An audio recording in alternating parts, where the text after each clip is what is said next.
چوتھی صفت مسلمان کے اندر وعفت من تہمت، حلال لقمہ پیٹ میں ڈالنا ہے۔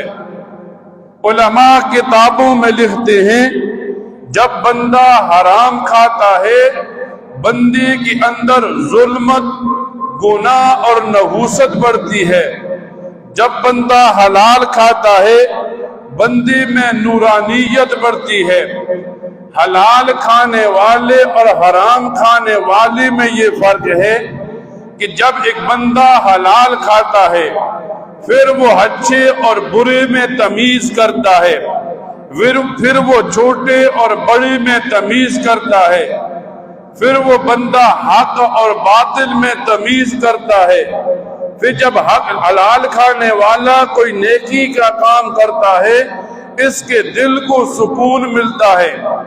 اس کے مقابلے میں ایک آدمی حرام لقمہ کھاتا ہے، حدیث مبارکہ میں آتا ہے نبی کریم صلی اللہ علیہ وسلم فرماتے ہیں جس نے حرام کا ایک لقمہ کھایا 40 دن تک اس کی کوئی عبادت قبول نہیں ہوتی۔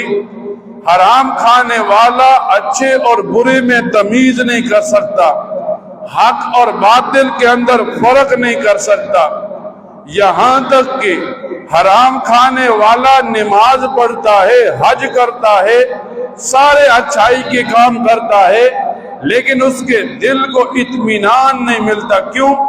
اس وجہ سے کہ جس وجہ سے اس کا جسم بن رہا ہے اس کا جسم وہ حرام کی خوراک بن رہا ہے، اس کا جسم کل کیڑوں کی خوراک بن رہا ہے، اس کا جسم کل جہنم کی خوراک بن رہا ہے۔ تو نبی کریم صلی اللہ علیہ وسلم فرماتے ہیں مسلمان کی چوتھی صفت یہ ہے کہ وہ حلال کھانے والا ہو۔ پھر